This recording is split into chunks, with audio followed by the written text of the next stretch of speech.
हिमाचल प्रदेश कांग्रेस उपाध्यक्ष एवं सदर ऊना के पूर्व विधायक सतपाल रायजादा ने यहां पत्रकार वार्ता के दौरान भाजपा पर करारा हमला बोला है। उन्होंने सीआईए टीम की कार्यप्रणाली को लेकर जहां एक ओर जुआ माफिया पर नकेल कसने की सराहना की है, तो वहीं दूसरी ओर जुआ मामले में अनुचित तौर पर 2 कांस्टेबलों द्वारा लेन देन मामले की कड़े शब्दों में निंदा की है।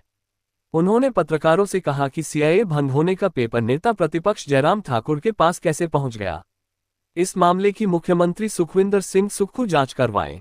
वहीं दूसरी ओर उन्होंने भाजपा विधायक सतपाल सत्ती पर हमला बोलते हुए कहा कि उनके ही रिश्तेदार इस लेनदेन के मामले में संलिप्त पाए गए हैं, जो कि बहुत ही शर्मनाक बात है। उन्होंने कहा कि सतपाल सत्ती आजकल स्वां नदी के चक्कर लगा रहे हैं।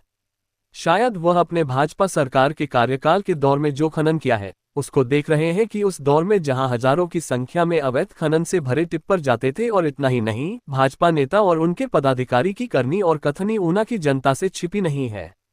उन्होंने कहा कि जिस तरह से भाजपा सरकार के दौर में खुल्लम खुल्ला खनन माफिया काम कर रहा था, उन्होंने सतपाल सत्ती को आगाह किया कि उस दौर में और वर्तमान के दौर में खनन को लेकर आकलन लगा ले कि कहां कितना खनन माफिया खनन कर रहा है।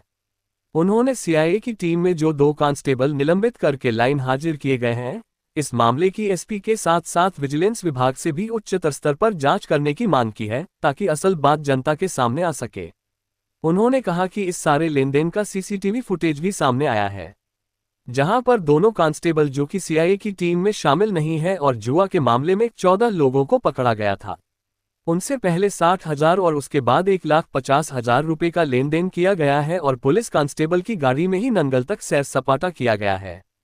उन्होंने कहा कि सतपाल सत्ती बलडोजर चलाने की बात करते हैं, वह ऐसे डरावनी बातों से डरने वाले नहीं है, वह कांग्रेस पार्टी के सच्चे सिपाही है। उन्होंने पुनः विधायक सतपाल सत्ती को आगाह किया कि अगर वह शगुन के तौर पर कुछ देते हैं तो बदले में हम 2 गुना देने का मादा रखते हैं।